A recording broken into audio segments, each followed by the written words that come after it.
হাসিনা বলছিলেন যে বেটা তুই আয় বাংলাদেশে, যদি পারস বাংলাদেশে আয়। আমি আজকে হাসিনাকে বলবো, এই ফ্যাসিস্ট সরকার শেখ হাসিনা, আজ দেখ তুই আয় বাংলাদেশে। অ্যাক্টিং চেয়ারম্যান জনাব তারেক রহমান ঠিকই বীরের বেশে বাংলাদেশে এসেছে, তুই আয় বাংলাদেশে দেখে যা। তুমি তো চুরি করে পালিয়ে গিয়েছো এই দেশ ছেড়ে, আর অ্যাক্টিং চেয়ারম্যান জনাব তারেক রহমান বীরের বেশে বাংলাদেশে এসেছে। 18 কোটি মানুষ বরণ করে নিয়েছে। আজকে আমাদের ঈদের চেয়ে একটা বিশেষ দিন, আনন্দের দিন। এই দিনটা স্মরণীয় হয়ে থাকবে, ইতিহাসের খাতায় লেখে থাকবে। 18 বছর পরে একটি সন্তান, 18 বছর মা হারা, মা বাংলাদেশে, ছেলে লন্ডনে।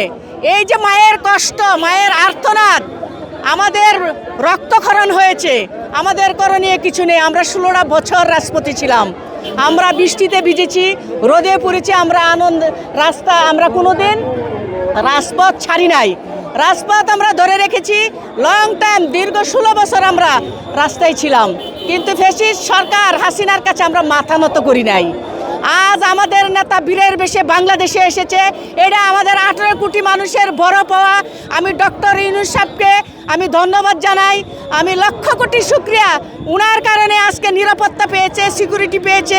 এত আমরা প্রশাসনের কাছে আমরা সেফটি ছিলাম না, যে এই সমস্ত প্রশাসন এখনো পর্যন্ত এটা আওয়ামী লীগের আমলে করা ছিল। আমরা কখনোই বুঝতে পারি নাই যে এতভাবে নিরাপত্তা ওনাকে দিবে। আমাদের এই জন্য আমি ডক্টর ইউনূসকে ধন্যবাদ জানাই, অসংখ্য ধন্যবাদ জানাই।